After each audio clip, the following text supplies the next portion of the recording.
Hey Internet, it's Drew. Last year we showed you how Giant Bomb does E3 from the production side. This year,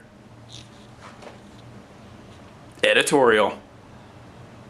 So what you got, Patrick? I got this bag that I should probably replace. I have 2 badges because, well, one, the exhibitor badge lets you get into the show floor early. That's because GameSpot actually has like a live show presence. So if we want to get to an appointment, or sometimes you can actually go onto the floor early and play a couple of games before they realize, hey, you're a member of the media, you shouldn't be doing that. So this is useful for that, kind of gets us around some BS, and then a media badge will just kind of get you noticed a little bit faster if you're trying to check out a game. Oftentimes there'll be people there that are like, oh, like the media. That kind of lets you be a jerk and cut in line. I think these days almost everyone has one of these that it's just a giant battery, so you can power. This one does anything USB, but my iPhone is like 2 years into its cycle and I use it all the time, so the battery is just gone completely to shit. So it just kind of sits in this cradle all day, and then when it's not charging my cable, it's charging my street passes. Water is useful. I always get coffee too, and I got the Zojirushi so it stays warm all day. It's perfect. And I got my big, complicated recorder that I don't really know how to use it, but Vinny set it up in a certain way when we got it, and it has worked ever since. Keep notes in here. That's usually like when I'm doing an interview, when I'm thinking of the next question, I'll just like jot down like just a subject line so that I remember to kind of circle back around to it. Got snacks. Have you had Jeremy Hoffman's? Like, no. Like Cheez-Its, but homemade Cheez-Its. They're really incredible. And then granola bars that will surely be crushed. Got your wallet for stuff that you do with the wallet, an iPad, and there's a laptop over there. I try not to use my phone because the battery dies so fast, so I use the iPad because it's got a much bigger battery, it lasts a lot longer. So I use that to like handle scheduling stuff during the day. And then my laptop is what I'll use to like compress audio files, so if I'm doing dump truck stuff in between appointments, I carry that with me because you can't quite do that kind of stuff on an iPad yet. And there's just a pile of expenses in the back here. That's where I keep all of that stuff, but I think that's all my stuff for E3. I should probably go to an appointment or something. Like do my job. I'll consider it.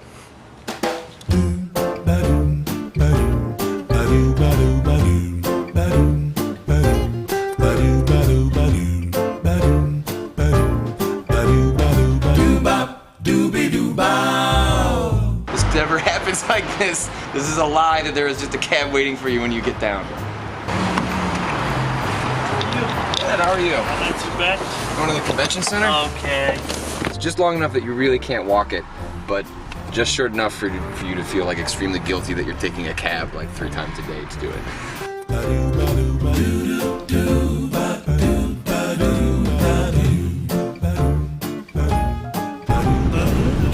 Okay, my friends.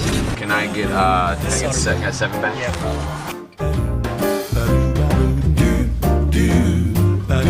Well, we're going to the GameSpot War Room, which is, it's got some editing stations that you work on and Vinny works on, and Zach, the other guy we have out here, and then there's also just like places to get coffee and like extremely mediocre food, but that you're not starving anymore, and there's wireless. So we're gonna head up there and kind of prep before we go to meetings. Great big smile on you.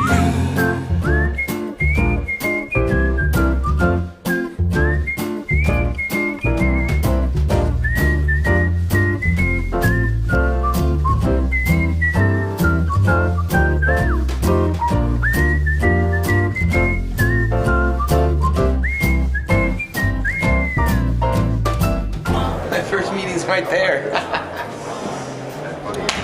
That's what War Room is. Perfect. I win 10 a.m.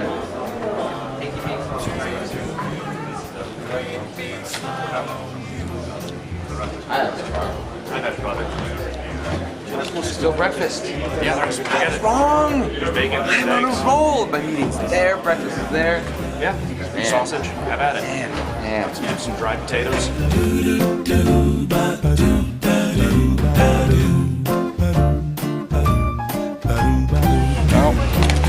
I'll go running after E3.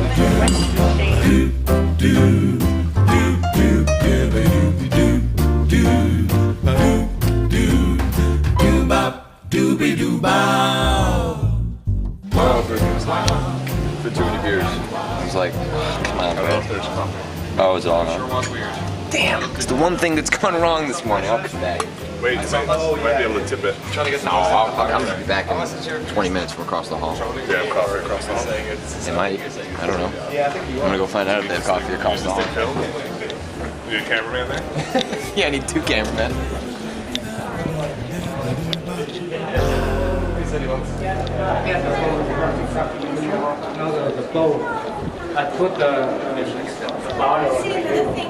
This is a pretty typical meeting for like a non-film thing. The setup is usually you go in, you check in,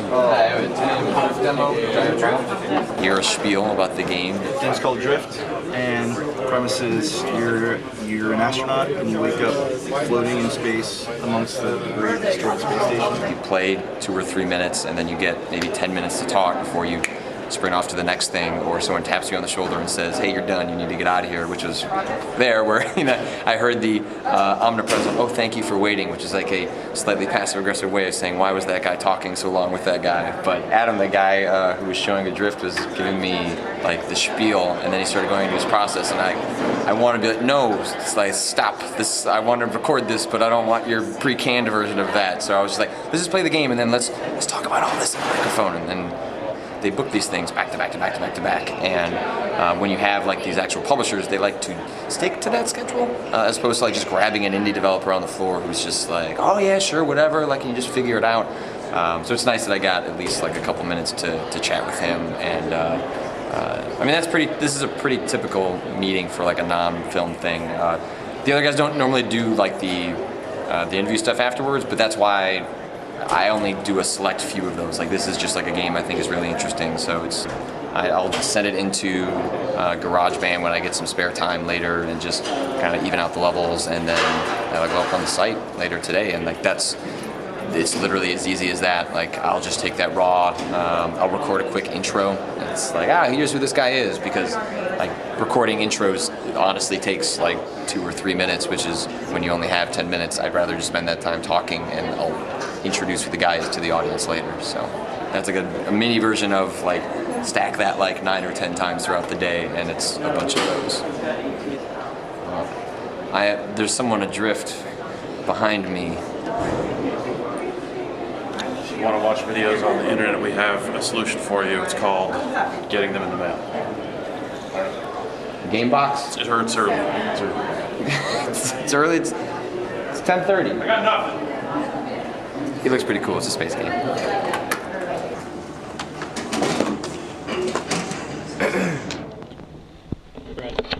Hi. Hello. What are you looking at? Calendar. What do you think? My, What do you oh think? my. Oh man, you're giving away all our secrets. Well, they'll know about it eventually. Shit. We're going to 2K next, yeah. We got a triple stack. What do they have? It's a 30-minute appointment. I'm seeing Evolve, Jeff is seeing Borderlands, and Alex is seeing Civ. Maximum efficiency. And then you know what's after that. Yeah, I know what's after that. Potential game of show contender, Bloodborne. So that's like a weird part about the editorial process, is that we didn't know what that game was until yesterday afternoon. Here's what I put in like 2 or 3 weeks ago for the appointment, because that's all they told us. And that was even up until like late afternoon yesterday, when I just asked someone, I was like, what? You should be able to tell us what that is now. It's like, yep, but it's not like we ever got an email that was, oh, hey, by the way, you're going to see Bloodborne. Right. Like, there was every chance that we were just going to show up to that and then be surprised. We thought it was Little Big Planet 3, honestly. Like I was like, and then we were like, do we want to go to that appointment? not really. But now it's Bloodborne. But yeah. Maybe it'll be like 25 minutes of Little Big Planet 3 and then a Bloodborne teaser at the end. It's whatever they're showing on the floor. It's the theater presentation. thing. It's the thing people are waiting in line for. But they will do that sometimes. Sometimes we've gotten savvy enough about it, but there have been times when you'll book an appointment, like, well, they're booking 2 games together. Yeah, like you gotta do those together. And they usually do that when they're trying to get you to go see a game that you probably wouldn't book. Nobody wants to see. Yeah. Yeah, so that'd be fun. Jeff, it's 10:30 in the morning and you're eating Chinese food. Yeah, is that what this is? I haven't even parsed like what I'm looking at here yet. You said it yourself right before turning on your camera. It's not so much about being hungry, it's about not knowing when or if you'll be able to eat again. So this is technically breakfast for me. Okay. I'm not even sure what that is. It's like kind of dark in here. It's like just dark enough. We were like, it's probably chicken. I don't know.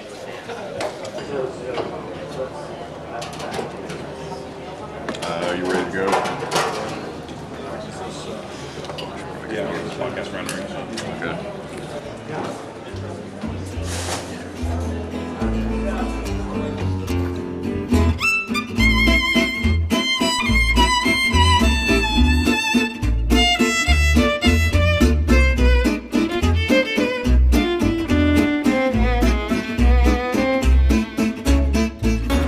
So no cameras at this thing? I mean, we could probably shoot interviews, but it's like stuff we already kind of know enough about that I don't know that it's necessarily. You gonna play stuff? Yeah. Yeah. I'm gonna play Borderlands. I'm gonna play Evolve, hopefully. You guys want to shoot like an impressions piece afterwards? Yeah, we're gonna talk about the games. Put that into the wrap up, right? Yeah.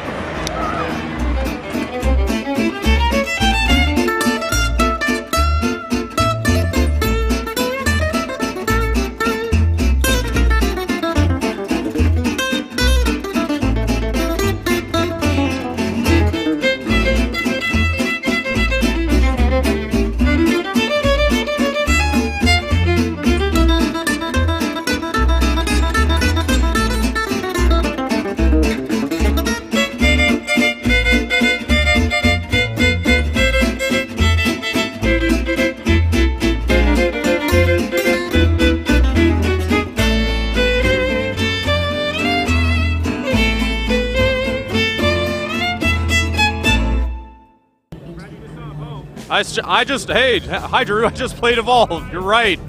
At some point in the past. Yeah, like I was really excited to see Evolve coming in here. I'd seen people playing it at PAX. Jeff was talking about it pre-E3. It sounded really cool, but I'm very excited I actually got to play it and kind of surprised at how much I liked it. I played the Assault class, it's the 4 against 1 monster, and you've got a Trapper who kind of subdues the monster and does some kind of crowd control stuff. You got a healer, that kind of thing. I was the guy in charge of dumping damage into the monster, so I didn't really have a lot to think about other than turn on my shield and flamethrower or Gatling gun that fucker, while everybody else was doing the kind of more intricate support stuff. Yeah. Oh, while we're going? Yeah, do I need to start over? Oh, okay. All right, hey, we're still going. That's the magic of wireless microphones.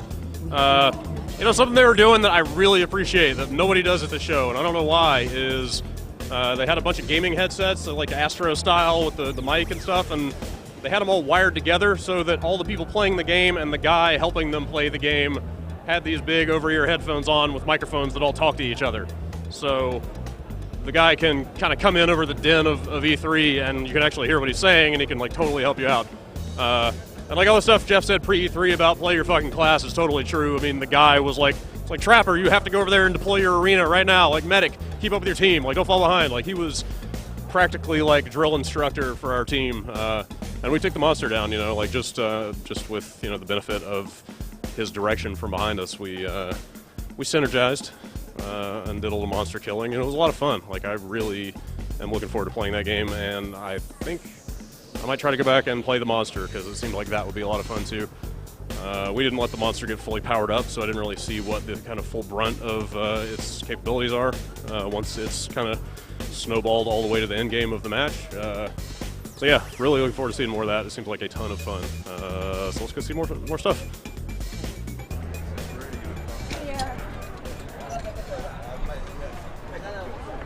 You book an appointment ahead of time, you try to find out as much information as you can about what the structure is going to be and stuff, but they're all super busy or they don't know when you're booking, like it's a lot of just like get there and see what they want you to do.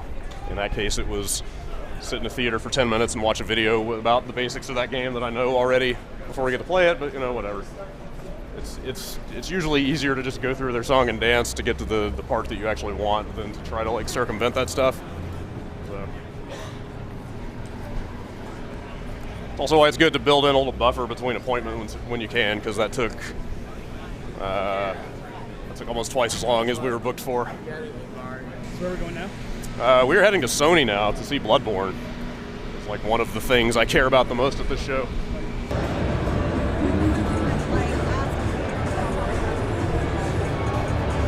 Is this the only? I don't know. This is the only one I've seen. Okay. I guess I better queue up then. I'll go look quickly and see if there's another media desk. Okay. Yeah, no filming, no audio recording. As far as can he pop in with me? Do we have room? Do you have a wristband? Eric said to ask you. He said he didn't have any extras to give me. I don't even know if I can get you up there with a wristband, and we got to get going too. Okay. Chill here for a second. Okay. I'll come back. All And right, get you. sure. All right, Go ahead. let's go up. So half of what you end up doing when you try to go to an appointment is it's not like we have time to like scout out exactly where media desks are and where PR people are. So you like get to there as soon as you can from your last appointment, and you try and find the desk, and then you try and find the person, and then often when you book an appointment, they'll be like, oh, it's like for one person, but you can usually like get some other people in, and you just kind of figure it out when you get there. So like what happened in this scenario was like the PR person who checked you in only had one person marked down. The PR person taking you up said, why didn't you get another wristband? And we're like, well, because the other person told us to come to you. And at that point, they kind of ran out of time because the theater presentation is starting, and so they just went up and said, oh, we'll just come back down and get you, which probably won't happen, but we'll see. Hey. Come on, man. Don't you give me a hard time. Oh, I'm always giving you a hard time. Always giving you a hard time. All right. We'll do our best. We always take I understand. We always take care of the Patrick. I understand. All right. Let me see if I can. If you can, great. If you can't, I totally understand. See, look at this. Real time. Real time. You're the best. You're the best around. All right. Good. All right. I'll be Sorry, back. guys. Let's go. But Drew's gonna. He's gonna hang here.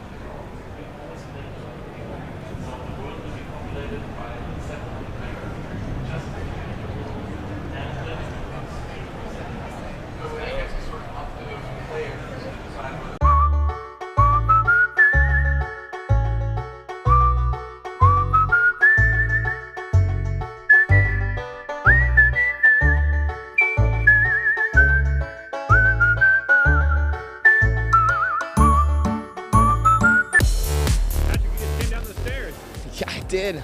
I got to see Bloodborne, and it was really good. It's basically Demon Souls and Dark Souls, organic world. There are still souls you pick up, and they get sucked into your body. It was an interesting setup. Like when you go and see game demos, you're not always quite sure what you're in for. Like when they call them theater presentations, which is the one that we just saw with Bloodborne, usually means you're in like a darkened room. Sometimes there's headphones, sometimes there's not. Even when there are headphones, like sometimes there are speakers, and I don't want to put those headphones on because I'm sure they have not cleaned those all day long. But so you sit down, and then often there's like a PowerPoint presentation, and then like a game demo. So that's kind of what happened here, where you have Miyazaki, the director of the Souls games, and then this new one, Bloodborne, gets up, goes through a very basic PowerPoint presentation of what the game is, some of the themes, then turns it over to a member of their staff, and they run through a demo. And they went through about 10-15 minutes, go over the basic structure of the game, and at the end, sometimes you get Q&A, sometimes you don't. And the weird thing about E3 Q&As is that you are in a group, and sometimes people will have like private interviews set up later. So if I have that, I don't ask any questions during the group Q&A, because why do I want to give up my good questions like to a bunch of these other yokels? Like I want to save those for my interview, so I hold on to that. But in this case, we don't have a Miyazaki interview, so like. F this, like I'm gonna ask as many Souls questions as I want, and the crowd that we're in, this is one of Sony's big AAA games. So they were booking everyone for this. So this wasn't just like people that are playing Souls games, people that are interested in the series. Like the first question was, is there going to be an easy mode? And Miyazaki went, no easy mode, and which is really funny, but also sort of set the tone for what you sometimes get out of these group Q&As is people that are there to see the game but aren't necessarily fans. Like people are, come to E3 for all sorts of different reasons. If you're a judge, you have to try and see everything. What happens very quickly in most group Q&As is Like 1 or 2 questions are asked until there's an awkward silence long enough that the PR person goes, and break. Like, we're not doing this anymore. But I was there and I wanted to talk to Miyazaki, so I asked a question, and then like someone else would ask a question, and then I would ask a question, and then there'd be a pause, and like just as you could see the PR person going like, good, we're done, I'd be like, I have another question. And so I did that until I asked like 5 or 6 questions, and then I was like, okay, maybe they're like, one last question is like, is there stamina in the game? Like, oh great, very specific question. Like, done, and they were out. So, but it looks kick-ass, and I'm really glad that I got to go see it. Half of E3 is walking around avoiding eye contact with people, because if you do this long enough, you feel like you know, like, I gotta go to a thing. I'll come find you later. I won't find him later. I definitely won't find him later. But that's what you gotta do. Exactly what I just did. It's like, just like, nope, I don't have time for this. I'm gonna make this quick. It's nice to see you, that's our high. Otherwise you get bogged down talking to everyone while you're en route to your stuff. It actually makes me feel like an asshole constantly, but you only have a little amount of time to do all that you need to do. So this is Konami. I assume this is where Brad is. Hey, how's it going? What is up? I'm doing all right. I feel like I'm in a Metal Gear game right now, staring at this giant mechanical eyeball. Will there be an easy mode in this game? Fuck off. Miyazaki, no. And Real quick, you can't film in this direction. oh, okay. Okay. If you want to do it, you need to do it this way or something like that. You can rotate over here, you can look at all this stuff, as long as you're not facing the bar, it's fine. Man, it's intense. There's nothing there but a wall. Don't film my logo, motherfucker. Their PR girl was, or no, it was one of the guys actually was making fun of the fact that this is like a mostly empty booth. Yeah. Basically nothing but a theater for Metal Gear and some soccer. Weird. All right, ready? Yeah. Yeah. Brad, you saw some Metal Gear. I saw a lot of Metal Gear. I saw so much Metal Gear, I'm just going to take this microphone from you. So, Metal Gear Solid 5, The Phantom Pain is Metal Gear Solid 5 Ground Zeroes with a lot more content. All of the HUD elements and the menu cues and like the voiceover samples, like everything from Ground Zeroes is Phantom Pain. Like, you call in helicopters to landing points, and when it shows up, the guy's like, "This is Morpho at LZ." It's like the exact same voice samples, same engine, same controls, like run animation. Like, it is the same thing. And like that, I'm not saying that in a bad way. Like, I really like Ground Zeroes the way it played.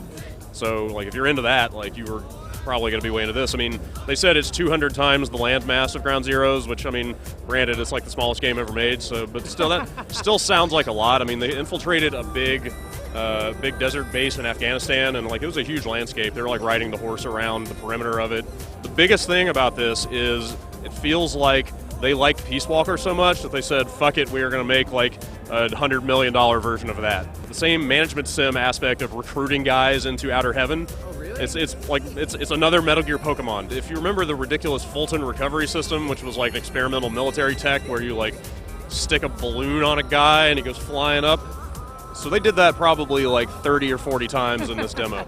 Like, you can Fulton everything. Like, you can kill guys if you want, but it seems like the smart thing to do is knock them out and Fulton them, because they'll go back to Mother Base, your like oil rig sea base, and they add to your like your GMPs, your currency. It's like a number, like a value that ticks up. Every time you send a guy back, you can Fulton like a Jeep or a tank or like an anti-aircraft like turret emplacement, and they all go back to your base. They Fultoned a sheep at one point. So they say it's open world. I don't know if you're going to remain in the big world all the time or if it's more like discrete missions that you're going to. This was a discrete mission where like you flew in, you infiltrated the base, you got what you needed, you got out, got on the helicopter and went back to the base. So when you go back to the base, all the stuff that you Fultoned is like physically there. It's not just like it disappears into your GMP number. It is also like he was walking along the deck and the sheep came around the corner. You've got all these categories that you can devote like the guys that you send back to. Like, there's an R&D division, there's an Intel division. If you put more guys on Intel, you're able to call in, like, they'll sort of scan the base you're in and like find points of interest for you to go check out. You actually lay out the whole oil rig contraption the way you want. So they like panned the camera over, and there was like a new part of like a new platform was under construction because they had like placed it there. Is that the platform that we thought was from Metal Gear Solid 2? Like, is that the old structure? So yeah, that you're building that in this game? Well, it looks like Big Shell from 2, but it's like Outer Heaven or Mother Base or whatever you want to call it. But But the point is, they were saying like every single person's mother base will be unique because you pick how it's laid out and like what is upgraded on it. 5 seconds in the demo, like you're on this horse and you're trotting down the canyon and like the horse just shits. The cardboard box was in there. Like people were sad it wasn't in Ground Zeroes. I think they were like holding it for this because like you have to go into your R&D department and research cardboard box. All right, okay. All right, you know what? I'm into that. And then after you do that, so the way you get things sent from Mother Base is like a sort of reverse Fulton where it parachutes in. So then you call in a supply drop of cardboard box, and they parachute in a cardboard box, and you get in it. I didn't want to be excited for this game, but you just that little detail really just that's the shit I really like about Metal Gear. Yeah. Like I love that irreverent sense of humor that it has, and like the fact that it happens on such a huge scale. Like it's not like a little indie game. This like costs tens of millions of dollars, and yet they spend a ton of money and time on weird stuff like that. Like they got Kiefer Sutherland for this utterly ridiculous, stupid thing. Although Big Boss did not utter a single line in this whole like 30-minute demo. Oh, so your suspicion is maybe they just had so little time with Kiefer Sutherland that you're just not going to get a lot of him talking, because he barely talked in Ground Zero. Yeah, he wasn't chatty at all in Ground Zeroes, and in this, like your Ocelot kind of guides you into the mission. And it was like a 5-minute intro where they're walking in, and it's basically just Ocelot like monologuing the whole time. And it looks great. You know, it still runs at 1080p 60, like a massive landscape. So yeah, I'm pretty excited about it. Yeah, and we saw Bloodborne just before that, and that looks like a Souls game, but holy shit, it looks like incredible. First thing was this is not a sequel to Demon Souls, And it's not. Of course, it's not. But it's one of those games. I mean, yeah, you encounter enemies, like, they have big, long attack animations. When you kill them, like, whoop, like, you get something that, you know, souls sucked into you. There are little souls icons around the corpses in the environment. There was a soul door that we saw at some point. Miyazaki was emphasizing a little more, like, dynamic elements to the game. For example, there was a crowd of creatures where they were circling around a fire, you hear a bell, then they all kind of dispel, as opposed to Demon Souls, Dark Souls 2, it's a lot of you go into an area, you know where the fuck every enemy is. Yeah, like I always felt like the enemy placements were super MMO-like in those games. Like they just sit there kind of rocking back and forth until you aggro them or whatever. But yeah, he was saying things like that bell tolling will make the enemies actually move around the world and yeah, not just kind of be stuck to one spot all the time. They walked into a completely pitch black building at one point, and he had to put away his offhand weapon to pull out a torch to be able to see anything. Yeah. And as he was doing that, a dude jumped out from behind a thing and hit him. So it was that whole risk reward thing of like I need to be able to see in here, so I'm gonna have to limit my offensive options. Transforming weapon. You had like a 2-stage weapon. It's kind of like a retractable scythe, basically. Like you could have it, if I understand, correct me if I'm wrong, but like you could have it retracted and it's like shorter range, but probably more power or more stagger or something. Like you could have it, a mode where it was shorter but more powerful, longer, you know, more range, probably less power. But they said specifically one of the big things about these transforming weapons is that you can change what they're doing mid-combat, mid-combo. So you can start it off with like a real blunt attack, or maybe it made more sense to start with like a ranged attack that kind of stumbles them, but then you can tap something, assumingly, and then turn it into the shorter weapon and just really hammer it with them. Even the dodging in this, like it was like a dash. It seemed like so I did see a roll, like a traditional Dark Souls roll at one point, but yeah, for the most part they were using what was a shorter but quicker dash that didn't get you off your feet. It was almost like a kind of a really pronounced sidestep around enemies, so that seemed cool. I liked the Dark Souls structure. Demon Souls is like levels, stages 1, 1, 1, 2,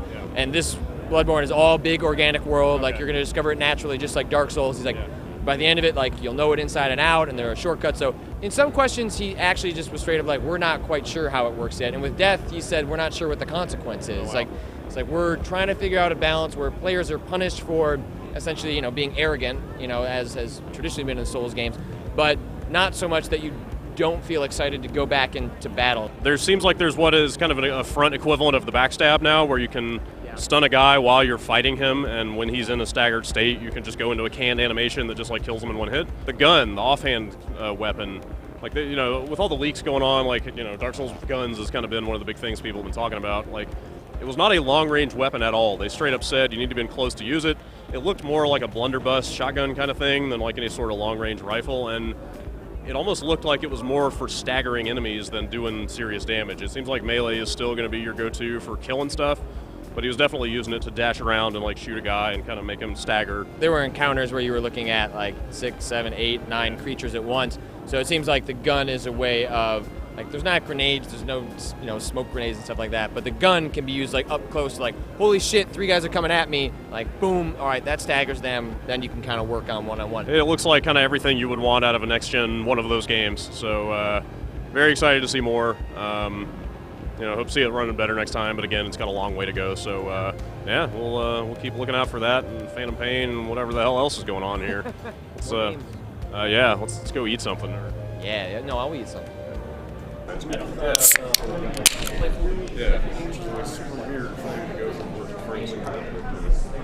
How's the soda? I've had better. At least it's cold. Let's go see EA stuff. Okay.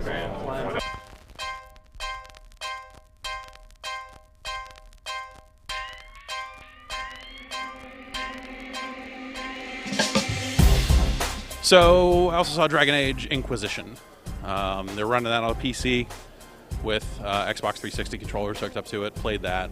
It's very actiony, and I didn't play Dragon Age 2, so I can't really compare it too much to that. I played some Dragon Age 1 enough to know that this is like a pretty different thing. You can kind of play it as an action game, or you can hit the back button on the controller and go into like tactical mode.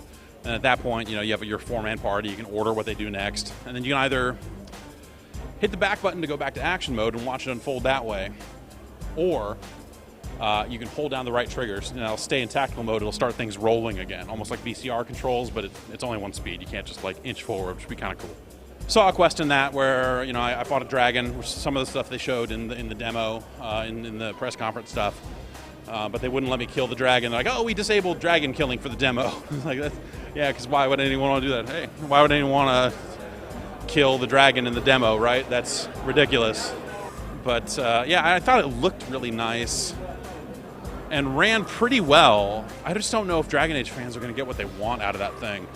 It's like a big open world thing. Like you see some Elder Scrolls in there, like you're picking flowers, and you see like a crafting system, like you're finding sword parts and stuff like that you could obviously like put together later.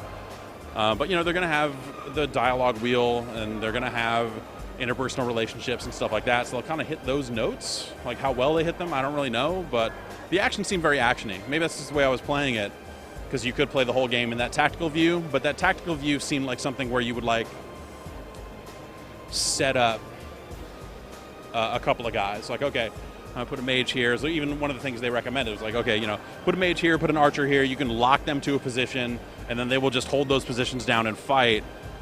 Which then frees you up to run around and just cut guys. I think if people are looking for deep tactics, like they'll have to really wring as much as they can out of that system, and I'm not convinced that system is deep enough to necessarily give that to people. That said, like it seemed like a decent action game that had a bunch of role playing in it and all that other stuff. So I think maybe for people that are looking for that style of game, maybe they would get more out of it, but I still think it's got some potential. I still think it looks pretty nice. They're running on a PC, like I said, so who knows what it'll look like on consoles, but it could be cool. We'll see.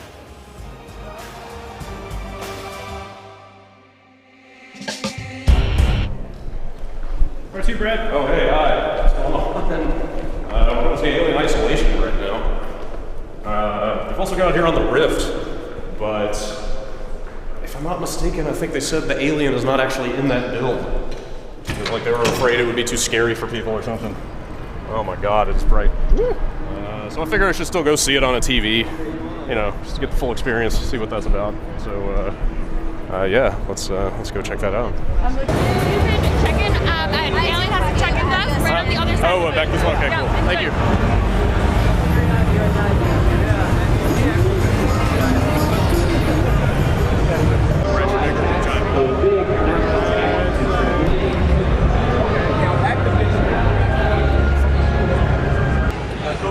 Brad doesn't be on the screen, but you can't film any of the screens. Absolutely.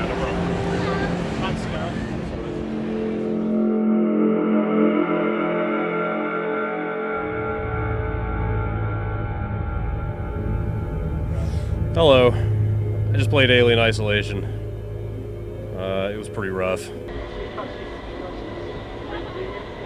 Shit.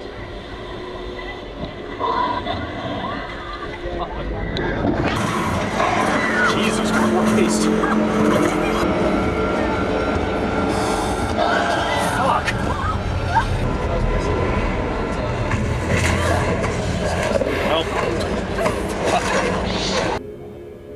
I died like probably 8 or 10 times. I didn't finish the demo. That game doesn't fuck around. I feel a little beaten down by that. You really can't stand up, you can't show yourself, you can't move too quickly, you can't wave your flashlight around, you can't do fucking anything in that without knowing where the alien is, or it will just come and kill you. And it pretty much just touches you and you die. You know, it goes into a little like it picks you up and like stabs you animation or something. But effectively, the second that it comes into contact with you, you are dead. So that was pretty fucked up. The demo they're showing, I guess it's like a new mode they're rolling out. It's like a challenge mode. It was not something taken from the story or the kind of narrative part of the game. It sounds like something you'll select at the main menu.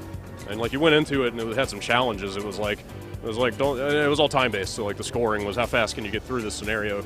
But it was like, don't use the motion tracker. That'll shave 15 seconds off your time. Like find these 2 ID cards, another 20 seconds. So that's kind of neat if people really want to play it like a hardcore stealth game. There'll be that for them, you know, after the story's over to kind of go back and wring some more out of it. For like the 3rd time today, I'll mention this. I'm still hoping to go play that game on the Oculus Rift because that seems like the way to play that game. So we'll potentially be back with more on that. But Alien Isolation seems pretty cool so far. Also, fuck that game.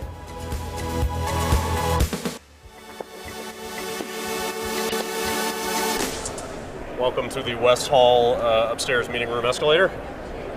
I have ridden it, let's see. Okay, this is my 15th E3 at this convention center. I bet that you ride this thing,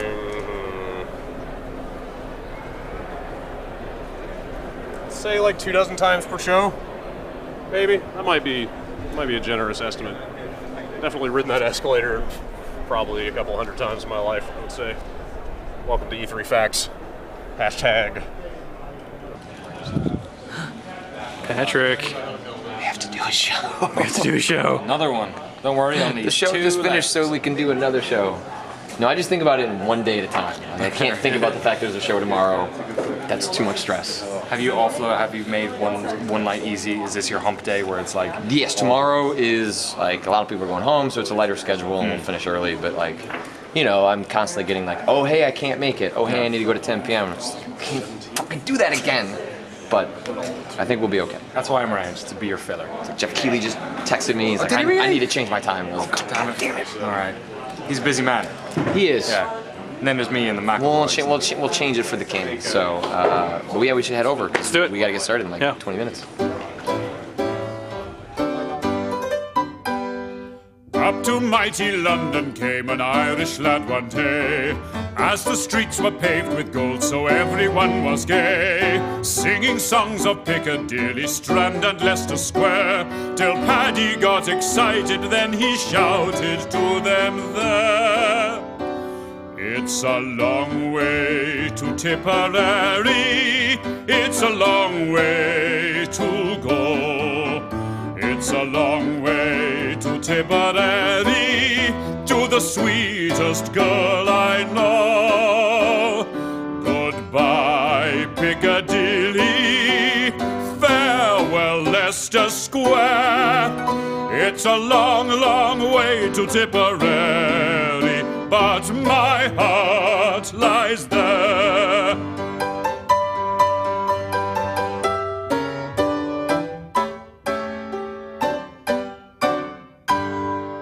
3, 2,